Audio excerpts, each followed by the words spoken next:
This is the Horse Radio Network. This is episode 1072 of Horse Tip Daily. A different horse tip, a different equine topic, a different equestrian expert every day. Horse Tip Daily brings the world of equine knowledge to you, one day at a time.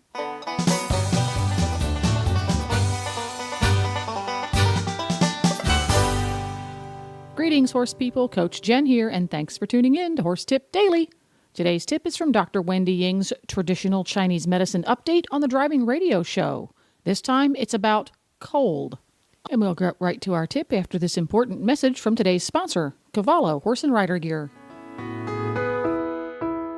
Cavallo hoof boots are easy to get on and stay on in all types of terrain and activities. Unique drainage slots allows water to drain out quickly, and they are super easy to take off too. With Cavallos, you spend your time on the trail with your best friend, not wasting time putting on complicated hoof boots. Cavallo hoof boots come in 3 durable upper options and 2 sole widths. You get confidence and security with their Best Boot ironclad warranty. Cavallo hoof boots take you where you want to go. Well, Glenn, you and I, we know we're lucky and we live in Florida. But I feel like that we've kind of, we have to do something besides just gloat about the cold. So this week I wanted to talk about cold as a Chinese medicine pathogen, and the things that you can do about it. So in Chinese medicine, we have like 6 exogenous pathogens, right? So we have cold, wind, summer heat, dampness, and fire. So those pathogens fight with your yin and your yang and your elements, and they're in this delicate balance, right? So if you're healthy and your defense mechanisms are all in place and can stop the, like say in this case, cold from invading your body, then you are fine. But if the wind or if the cold gets too strong, or if your body, if you're not healthy, like say your little pony who was malnourished, if you have something like that, then the then the cold can invade your body and cause damage. So the basic theory of Chinese medicine, is the yin and the yang, right? And your yin is your air conditioner and your yang is your furnace. So when you get cold invading your body, it damages your yang. And your yang is like, it has a lot to do with like your life force and your kidneys. And also, when you lose your yang when you lose your yang is when you start to show your age. So kidney yang signs would be like your back hurts, you get arthritis, you just feel like super weak, and like in animals, old dogs, they'll like kind of drip urine or they'll lose bowel control. So that's yang deficiency. So, when you're outside in the cold, right? That when you first go out there, you feel like okay, but then the longer you're out there, you get colder and colder and colder till you can feel the cold down to your bones, right? It's gone all the way in. So that's kind of like theoretically what we're thinking about that.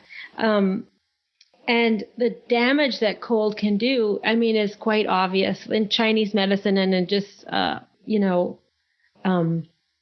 common sense.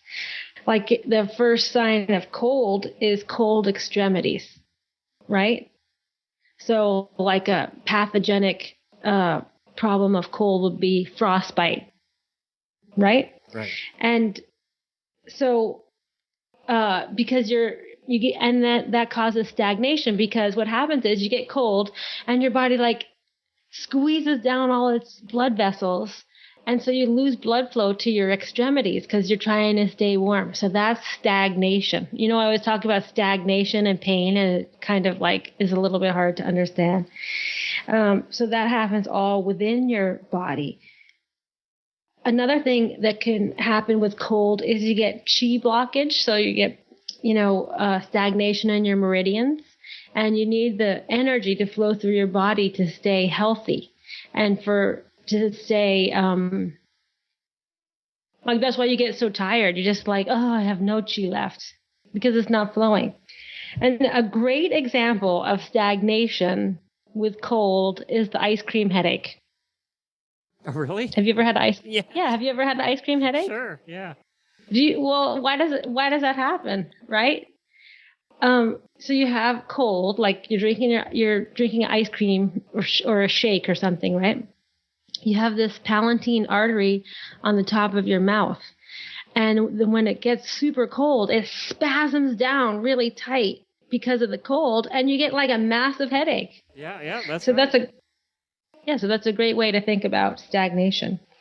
So other things that cold can do when it damages your body chronically, it can manifest as arthritis, right? So old dogs that don't like the cold and they're stiff, they've like lost a lot of blood flow to their hips, like that's like one of the perfect examples of a cold problem.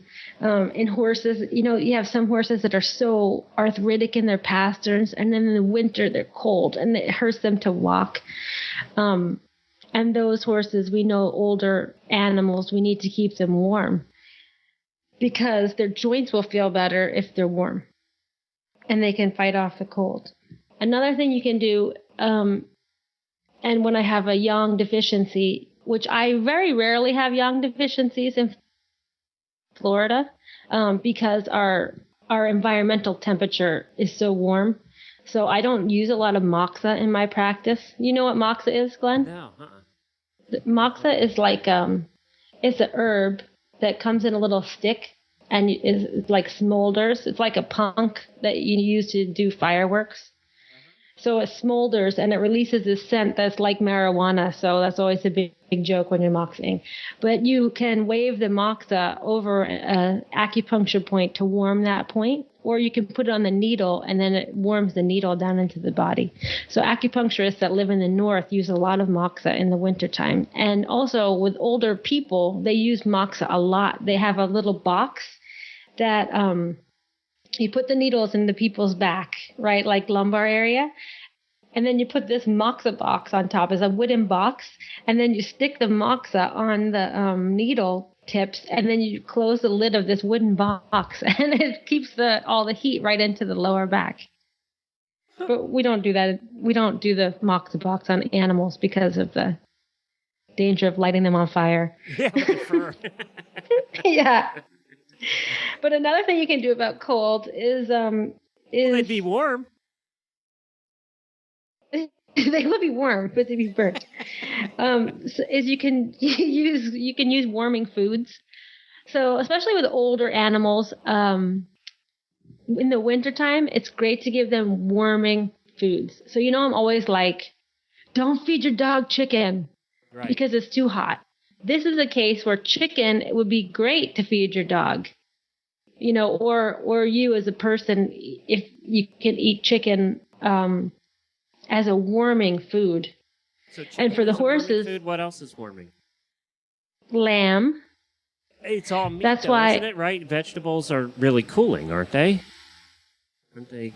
Well, no, it depends. Like, there's vegetables, like for horses, what would you feed them to keep them warm, right? You'd feed them oats. Oats are really warming. And root vegetables, so carrots. Horses love carrots. Parsnips are really good. And a great thing for horses, young deficient horses, would be pumpkin. And then there's herbs that are really warming, like cinnamon. So pumpkin and cinnamon, oh my God, horses would love that. And I would suggest cooking it a little bit, because when you cook the food, it's easier to digest.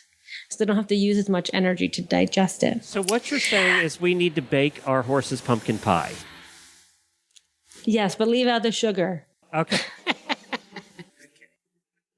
But you could just roast a pumpkin or, I'm just kidding. squash or...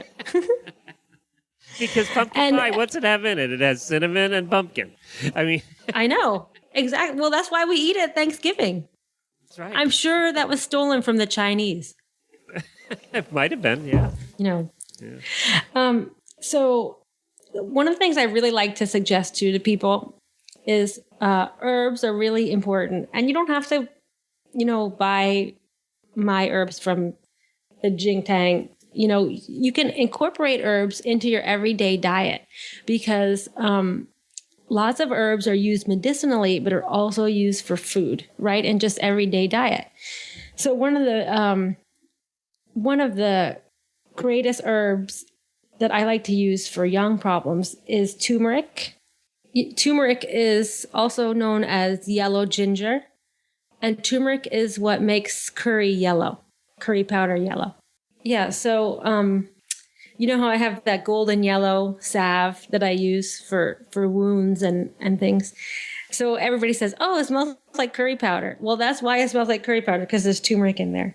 But like turmeric, ginger, and cinnamon, those are all herbs that you see in like Indian foods and Chinese foods. And they would tend to eat that more in the wintertime to stay warm, so because they eat seasonally. But for your animals, there's actually a great site on Facebook that's called the Turmeric Users Group. And it has some really great ways to incorporate turmeric into your own diet and also your pet's diet. And basically, it has great anti-inflammatory properties. So it's really useful to use when you have, painful chronic arthritis and your animal's in a cold climate. So you give the turmeric, if you give some turmeric powder, then it warms their body and it helps their young, and then it also relieves pain. Who knew? I didn't know. And I'm Yep, also and I just looked up turmeric on Facebook. There's about 1 million groups. I never knew there were that many groups for turmeric. I know, yeah, there are 1 million groups, but the Turmeric Users Group has really great information, lots of different recipes, and turmeric is very, very safe. So, and it's easy to find. One of the things that you have to do is make sure you get a good quality turmeric powder, but you can find that online anywhere. Because some of the turmeric is used, like they take out the active ingredient, and you don't want that. Like they make turmeric pills, and then they sell the powder as